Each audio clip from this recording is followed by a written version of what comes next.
एक जलती हुई मोमबत्ती एक छोटे बच्चे पर गिरने वाली थी, लेकिन उसके बड़े भाई शिनटारो ने उसे बचा लिया। उसने मोम को अपने छोटे भाई शिनजिन तक नहीं पहुंचने दिया और खुद जल गया।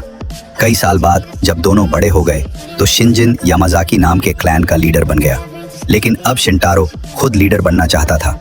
उसने अपने ही भाई शिनजिन को मारने की योजना बना ली। इसके लिए उसने शिनजिन की पत्नी को भी धोखा देकर अपने पक्ष में कर लिया।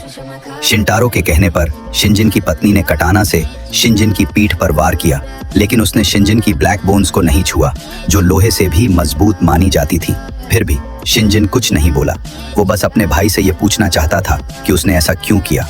जब शिनटारो और शिनजिन आमने सामने आए तो उनके बीच एक जोरदार लड़ाई हुई।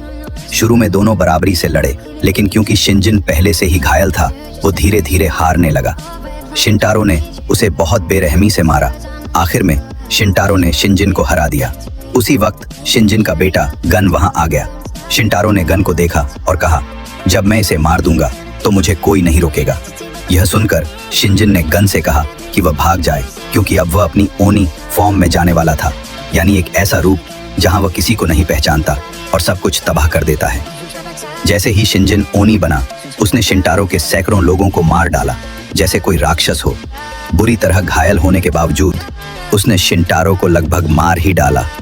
फिर वह अपने बेटे गन की तरफ बढ़ा जैसे उसे भी मारने वाला हो, लेकिन आखिरी वक्त पर वो रुक गया और बोला, मैंने तुझसे कहा था, भाग जा। गन डर गया और सोचने लगा, इतना सब होने के बाद भी पापा सिर्फ मेरी रक्षा के लिए लड़ रहे हैं। तभी पीछे से शिनटारो ने शिनजिन की गर्दन में तलवार घोंप दी और उसके दूसरे आदमी ने भी उस पर हमला किया। फिर भी शिनजिन लड़ता रहा और कई दुश्मनों को हरा दिया, लेकिन आखिर में दूर से हजारों कटाने उसकी तरफ फेंकी गईं। यह देखकर गन अपने पिता को बचाने दौड़ा, लेकिन शिनजिन ने उसे दूर फेंक दिया और खुद सारे वार झेल लिए।